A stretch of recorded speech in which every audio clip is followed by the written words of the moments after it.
In today's tutorial, I'm going to show you how to enable or switch to the dark mode theme on your Lenovo laptop, tablet, or desktop computer. So this should hopefully be a pretty straightforward process here, guys. And without further ado, let's go ahead and jump straight into it. So all you have to do is open up the search menu, and you want to type in settings. Best result should come back with settings. Go ahead and open that up. On the left panel, select personalization, and then on the right side, you want to scroll down and select colors.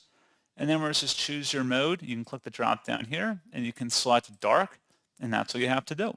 So pretty straightforward process, guys. And as always, thank you for watching. I do hope that was able to help you out, and I do look forward to catching you all in the next tutorial. Goodbye.